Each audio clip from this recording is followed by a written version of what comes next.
Gold, trusted gold buyers. మీరు తాకట్టు పెట్టిన బంగారాన్ని విడిపించి ఈ రోజు ఉన్న మార్కెట్ ధరకు కొనబడను.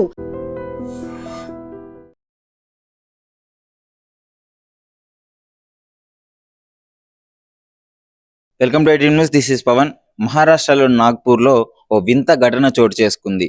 సో ఇప్పుడు ఈ మధ్య కాలంలో సోషల్ మీడియాలను యూజ్ చేసుకొని ఎంతో మంది ఇష్టం వచ్చినట్టు పిచ్చి పిచ్చిగా రీల్స్ చేసి ప్రాణాల మీదకి తెచ్చుకుంటుంటే, ఇంకొంతమంది మాత్రం వీటిని ఉపయోగించుకొని ఆన్లైన్ మోసాలకు పాల్పడుతున్నారు. సో ఎన్నో లక్షల రూపాయలు పెళ్లి కాని మా యువకుల దగ్గర అయితే దోచుకోవడం జరుగుతుంది. ఒక ప్రభుత్వ టీచర్, ఈమె పేరే సమీరా ఫాతిమా. సో ఈమె ఏం చేసిందంటే, ఆన్లైన్ లో పెళ్లి కాని వాళ్ళని అయితే టార్గెట్ గా పెట్టుకుంది. ఒక మంచి ప్రభుత్వ ఉద్యోగంలో టీచర్ గా పనిచేస్తుంది. మహారాష్ట్రలోని నాగ్పూర్ లో ఒక టీచర్, గవర్నమెంట్ ఉద్యోగి. ఆ డబ్బులు సరిపోక ఆన్లైన్ లో ఎవరైతే ఇప్పుడు చిన్నగా రిక్వెస్ట్లు పెడుతుంది, వాళ్ళ ప్రొఫైల్ చూస్తుంది, వాళ్ళు డబ్బులు ఉన్నోళ్ళ కాదా అని చెప్పేసి చెక్ చేసుకుంటుంది. మొత్తం క్రాస్ చెక్ చేసుకున్న తర్వాత వాళ్ళకి చిన్నగా రిక్వెస్ట్లు పెట్టడం స్టార్ట్ చేస్తుంది. రిక్వెస్ట్లు పెట్టేసి వాళ్ళు ఓకే అనగానే మెల్లిగా వాళ్ళతో కాంటాక్ట్లు కలిపి మాట్లాడి వాళ్ళని మెల్లిగా ప్రేమలోకి దించి మాయ చేస్తుంది.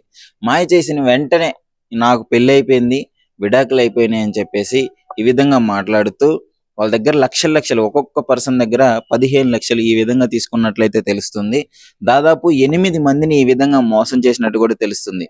1 కాదు 2 కాదు 8 మంది, ఒక్కొక్కరి దగ్గర దాదాపు 10 లక్షలు 15 లక్షలు తీసుకొని పెళ్లి చేసుకొని వెంటనే డివోర్స్ ఇచ్చి మళ్ళీ ఇంకో పెళ్లి చేసుకోవడం అయితే మొదలు పెట్టింది. మరి మీకు డౌట్ రావచ్చు, ఏంటి మొదటి వాళ్ళు ఎలా వదిలేశారు, డివోర్స్ తీసుకున్న తర్వాత ఇలాంటి రకాల మోసాలకు పాల్పడుతుంటే పెళ్లి చేసుకున్న వాళ్ళు ఎలా వదిలేశారు అంటే, ఈమెకు ఒక టీం ఉంటుంది. సో వెంటనే వాళ్ళు ఎవరైనా ఆ డివోర్స్ ఇవ్వను అన్నా, లేదు డివోర్స్ ఇచ్చిన తర్వాత నీ బండారం బయట పెడతా అన్నా, వాళ్ళని పెట్టి బెదిరించి మిమ్మల్ని కిడ్నాప్ చేస్తాను, మిమ్మల్ని చంపేస్తాను అని చెప్పేసి ఒక టీంని పెట్టుకొని అయితే ఈ విధంగా చేస్తుంది. సో వాళ్ళు పాపం భయంతో ఇప్పటి వరకు బయటికి రాలేదు. 9వ పెళ్లి ఎప్పుడైతే చేసుకోబోతుందో ఆ టైంలో అయితే ఒకరు ధైర్యం చేసి బయటకు వచ్చి పోలీస్ కంప్లైంట్ ఇవ్వడం అయితే జరిగింది.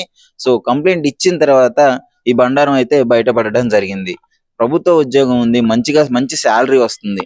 కానీ వాటికి ఆ శాలరీ సరిపోక, గవర్నమెంట్ ఇచ్చే శాలరీ కూడా సరిపోక బాగా జల్సాలకు అలవాటు పడి పబ్బులకి షికార్లకి తిరుగుకుంటూ ఇష్టం వచ్చినట్టు జల్సాలకి అలవాటు పడిన ఆమె ఇప్పుడు వాటికి డబ్బులు సరిపోక ఎంతో మంది దగ్గర పాపం మోసం చేసి ఆన్లైన్ లో పెళ్లి కాని అవివాహితులే ఈమె టార్గెట్.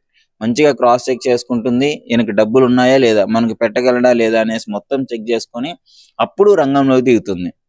సో మరి ఏమని ఎందుకు చేసుకుంటున్నారు అంటే, ఎమోషనల్ గా వాళ్ళని బ్లాక్మెయిల్ చేస్తుంది. అంటే ఎమోషనల్ గా వాళ్ళని ఈమె లైఫ్ స్టోరీ మొత్తం వాళ్ళకి చెప్పి, ఇది పరిస్థితి, ఈ విధంగా డివోర్స్ అయింది, ఇంతకు ముందున్న భర్త నన్ను టార్చర్ చేసేవాడు, అందుకే నేను డివోర్స్ ఇచ్చాను అని చెప్పేసి ఈ విధంగా చేసి వాళ్ళని పెళ్లి చేసుకుంటుంది. ఎందుకంటే గవర్నమెంట్ జాబ్ కూడా ఉంది కదా ఈమెకి, కొంచెం వాళ్ళు కూడా సెక్యూర్ ఫీల్ అవుతారు.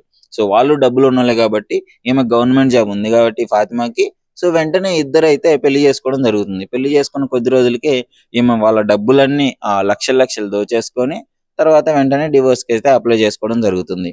ఇంకేముంది, డివోర్స్ కి వ్యతిరేకిస్తే మాత్రం వాళ్ళకి ఒక టీం వస్తుంది, ఆ పిల్ల కింద వాళ్ళ కింద వస్తుంది, వాళ్ళని బెదిరించి ఈ విధంగా తప్పించుకోవడం జరుగుతుంది. ఇన్ని రోజులు ఇదే 8 పెళ్లిళ్ళు అంటే అర్థం చేసుకోండి, 9వ పెళ్లికి దొరికిపోయింది. సో ఇలాంటి ఆన్లైన్ ని ఈ విధంగా కూడా చాలా మంది యూజ్ చేయడం జరుగుతుంది. కొంతమంది స్కామ్ చేస్తున్నారు. ఈమె టార్గెట్ అయితే ఫేస్బుక్, ఇన్స్టాగ్రామ్, మ్యాట్రిమోనీ. సో ఇట్లాంటి పెళ్లి కానీ మ్యాట్రిమోనీ సైట్స్ లో కూడా ఈ విధంగా ఎన్నో మోసాలు చూస్తున్నాం. ఫేక్ ప్రొఫైల్స్ పెట్టి ఎంతో మందిని చీట్ చేయడము, ఈ రకాల మోసాలు ఎప్పటి నుంచో చూస్తున్నాం. కానీ ఇది మాత్రం వేరే లెవెల్ మోసం అని చెప్పుకోవచ్చు.